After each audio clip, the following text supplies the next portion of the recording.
Riddle me this.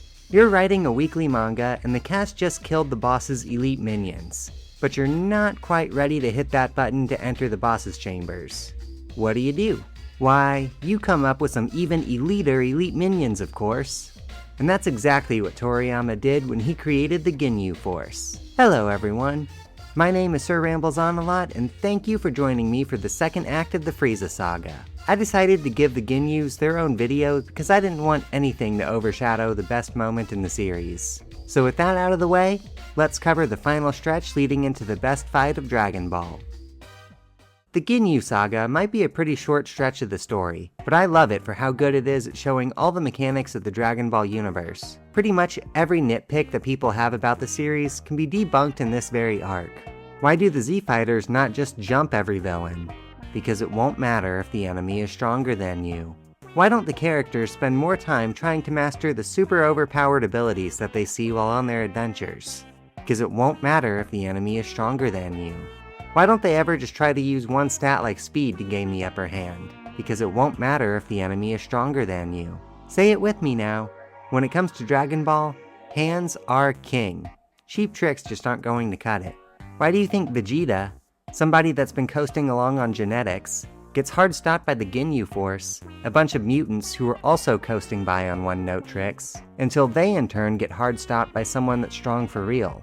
This concept of strength mattering above all else is perfectly illustrated where we pick up, with Krillin trying to sacrifice himself to buy Gohan some time to get to Gurus, only for Vegeta to just go around him.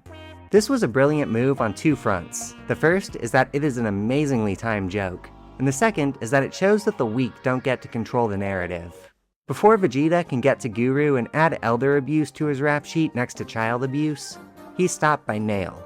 Nail and the two Namekians that he's protecting represent the past, present, and future of Namek. Guru was the one who created all the Namekians and saved them from dying during the drought. Dende is the only hope of the culture rebuilding after Frieza's attack, and Nail is their lifeline. We're told that the other warrior Namekians are long gone, leaving him as the last of the last, which is why the anime donked it up by having another group of Namekians help him against Frieza. But don't worry, I will throw the anime a small, teensy tiny little bone later. There's a lot of pathos around this character, which I really appreciate. But I am glad he didn't overstay his welcome, as I think keeping the camera pointed at him for too long would have muddied the waters with what he symbolized. Moving on, I was so hyped watching Gohan get his potential unlocked. The first time I read this, I was sure we were about to get a Gohan-Vegeta showdown. And maybe, just maybe, the tides were finally going to turn in the favor of good, with one of their fighters finally climbing the ranks in the power scaling to be able to fight on par with the villains. Only for Gohan to be a Rikum victim.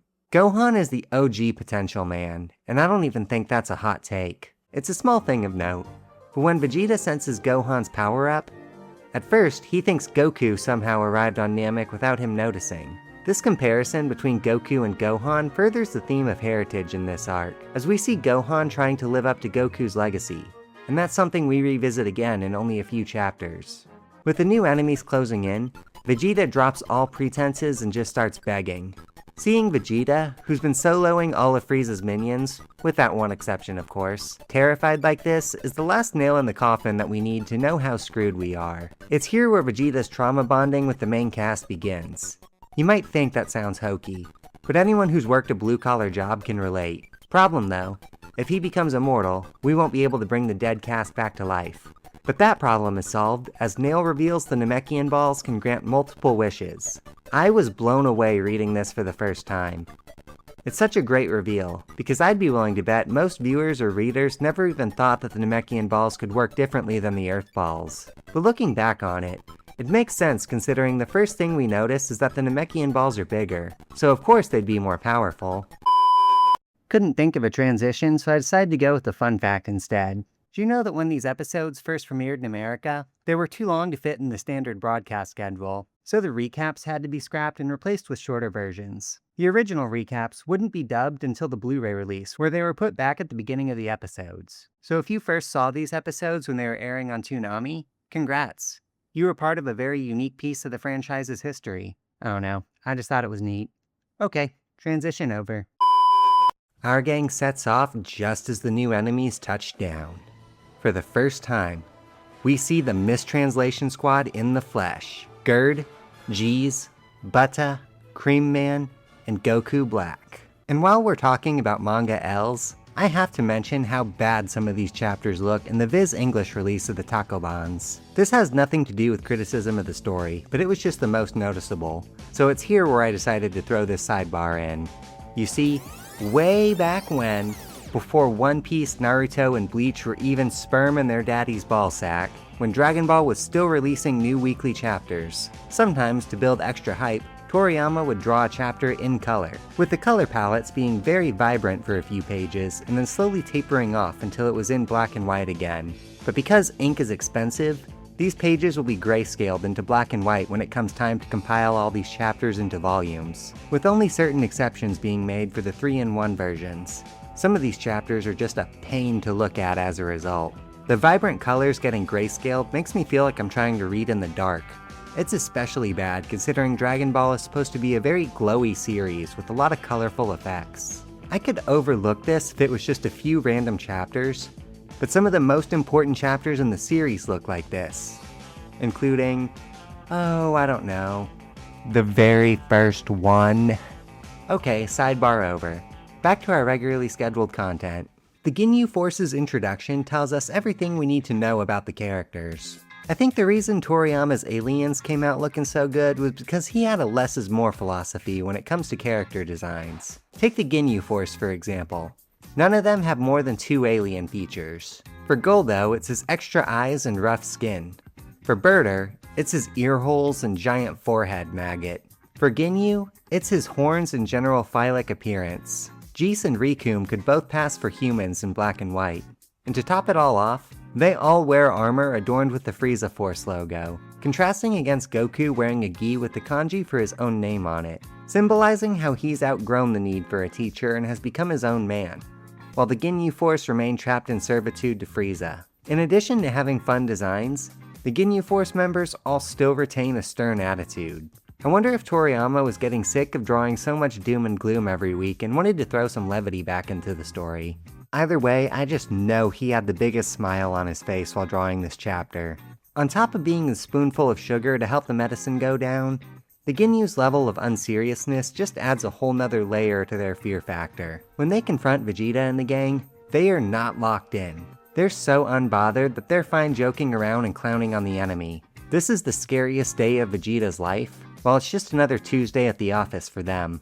And picking up on Vegeta's fear, Krillin becomes so scared for his life that he tries to bail on the entire reason they came on this mission in the first place, completely abandoning their dead friends and going into pure survival mode. But their plans are foiled, as the powers of our new antagonists are established with them snatching the Dragon Balls away. It is now the worst case scenario, as Frieza has all the Dragon Balls and the team is staring down 5 enemies who are stronger than them, with Goku still nowhere to be seen. Now let's get into the fights. Initially, I wasn't fond of how the Ginyu Force seemed like a retread of the material we've already covered. We killed all the grunts? Boom, bigger grunts. In addition, they aren't nearly as impactful as all the other fights that we've done to kill time until Goku got here. None of them get a single kill in. Previously, we had Tao Pai Pai kill Bora, King Piccolo kill Roshi, and Nappa and the Saibamen kill Yamcha, Tien, Piccolo, and Chaozu. Compare that to the Ginyu Force, who actually leave the team better off by giving everyone, besides Krillin, a Zenkai boost. And they took Vegeta off the board for now by forcing him to team up with the good guys. However, I still won't go as far as to call them a misstep, because Goku taking down their gimmicks is a reminder of how real strength works, given to us right before the boss battle. Each member of the Force has their own thing. Birder's is speed, Rikum's is durability, Jesus is ki control, Jesus. And Ginyu and Goldo both have scummy abilities that make strategy a non-issue. But it doesn't matter because they all fold once Goku, with his real martial arts experience, squares up to them. Well, Goldo died before Goku got there. Guess you can call him the Yamcha of the Ginyu Force. As Goku will point out, they're all chicken shits that are only confident because they're big fish in a very small pond. and their fights reflect that. Starting with Goldo, he initially takes charge of the fight by using his time stop, but it quickly starts to fail, as actually moving within his stop time consumes so much energy that it makes him too tired to fight once he's actually reached his opponent. I guess the anime couldn't convey this in a way that was easy to understand, because they added a caveat that he can only stop time when he holds his breath, but the point still stands. This ability is useless because he doesn't have the physical conditioning to back it up, so he quickly abandons it and switches to psychic powers, only for this to happen. I think I audibly gasped when I turned the page and saw this for the first time. A brutal death that lives up to this arc's life or death tone, and perfectly in character for Vegeta. The reason this death stands out in particular is because it's completely out of the ordinary for a series like Dragon Ball. At the beginning of the fight, we're told that Vegeta will be facing Riku, while Gohan and Krillin fight Goldo. We've grown accustomed to watching one-on-one fights, with Goku almost never accepting assists while taking down the bad guys. We didn't expect this time to be different. Well, it's actually 2-on-1, but these two are so short they form a single person when sitting on each other's shoulders. When expecting the good guys to fight the bad guys one-on-one tournament style, only to have another good-ish guy jump in, we as the audience are completely taken off guard, which is why this twist works. It also adds to how the Ginyu Force have let their guard down, because flattening a bunch of innocent civilians on other worlds has made them feel like they're on top of the world. Moving on to the battle against Riku, the trio gets stopped at only the second rung on the ladder. It's sad, but we simply don't know enough about Riku for me to dissect his character. But there is one moment from this fight that I want to point out. After Riku beats Vegeta like a Yuji Itadori cosplayer beating a Smegs offender, Krillin and Gohan say screw it and decide to go chips on the table, risking their necks to save Vegeta. He scolds them for taking this risk though, despite the fact he did the exact same thing against Goldo. Don't get me wrong, he only did this because he didn't want to lose two allies so soon into the fight. But it's interesting to me that he lashes out at the other two for having the same mindset. We've seen Vegeta be saved by someone else 2 other times up until this point, but this is the first time he's been conscious enough to share his thoughts on it. And his statement here is proof that, while he is a monster, he's no hypocrite. He believes that those who are too weak to defend themselves should die. And he's no exception. Pissed off that his pearly whites have been shattered, Riku kicks Krillin so hard he knocks him clean out of the power scaling. While he wasn't exactly keeping up before, he was at least within earshot of the antagonist's power level. Not anymore. For the rest of the series, he's a summer ant compared to the top contenders. Gohan doesn't go down quite as fast, leading to what I believe is a greatly overlooked character moment. After getting Piccolo killed, Gohan's entire arc has been about learning to not run away, and refusing to overlook injustice. Now, standing as their last man on the team with any hit points, Gohan professes himself as the son of the warrior Son Goku, and he will not allow himself to go down this day. The little boy who was too scared to act as Nappa was thrashing his friends has become someone who doesn't flee from danger, and for his troubles, he gets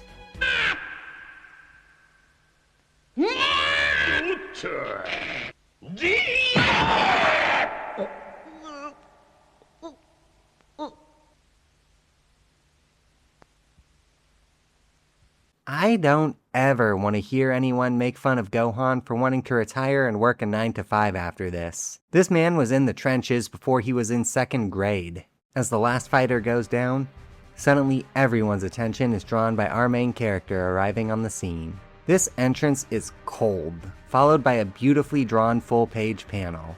I like how, just like in his battle against the Saiyans, Goku checks on Gohan and Krillin before acknowledging the new enemy. After a quick mind-reading sesh, Goku is caught up to speed. Everyone's sticking point with this ability is how Goku spawns it out of nowhere and then never uses it again. But what I think is noteworthy about it is that it was a neat little way for Toriyama to not waste time drawing recap panels. Goku one-taps Riku with the famous Goku gut check, showing off just how much progress he's made while training on his way to Namek. And he goes on to humiliate Geese and Birder by beating them at their own game, outspeeding Birder and demonstrating better ki control than Geese. As far as triumphant returns go, this is a pretty triumphant one. And to top it all off, he even strikes the Nappa pose with Birder's unconscious body, and gives Geese the same ultimatum he gave to Vegeta to take his buddy and get off their planet or die. It speaks volumes to me about Goku's character that he's been so successful at flipping his foes to friends that he's now acting like he's got it down to a science. He thinks this time with the Ginyu Force will be no different, He'll just make Team Rocket blast off again until they realize that attacking him is useless and turn over to the good side. We've done this song and dance so many times, we the audience kind of expect it too. Until... Vegeta!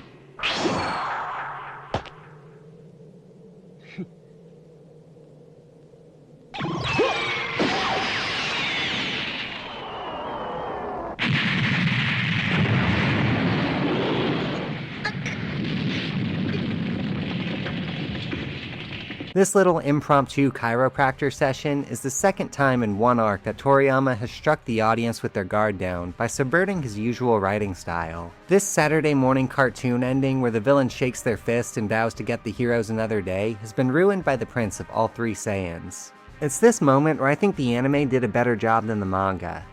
As in the manga, Vegeta is forced to give Goku props for beating an enemy too strong for even he himself, but talks down to him for not finishing the opponent, claiming that he can't be the Super Saiyan with a weakness like that, and even seeming a bit glad that the title is still up for grabs. But he doesn't actually point out why sparing them was a bad thing, but it's a little different in the anime.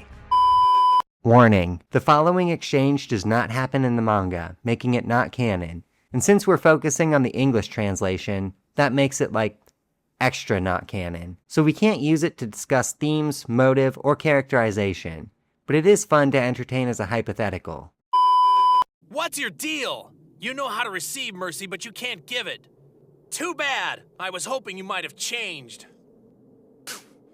Oh, they don't deserve any favors. They're scum, Kakarot, believe me.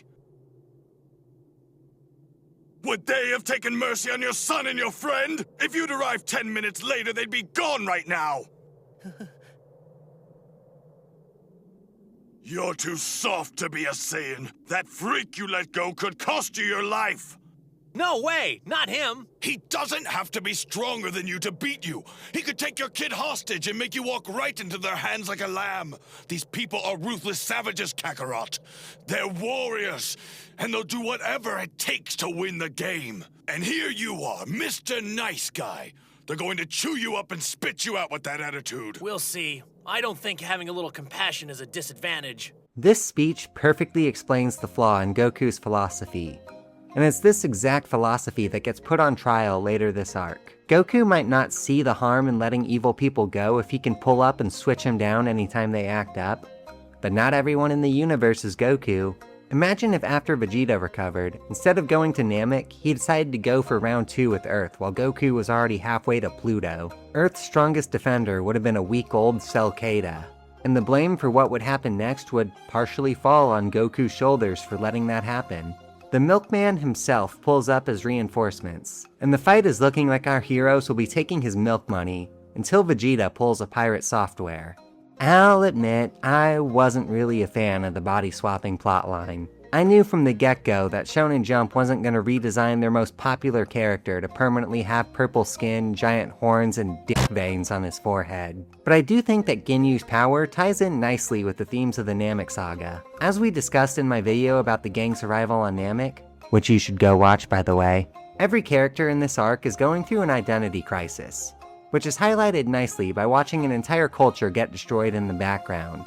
And Ginyu's power is basically an identity crisis in attack form. As confirmed by Toyotaro in his art showcase, the purple body is not Ginyu's original body. We know that the Frieza Force's entire MO is showing up to a planet, exterminating the locals, and recruiting any half-decent fighter to be on the Frieza Force.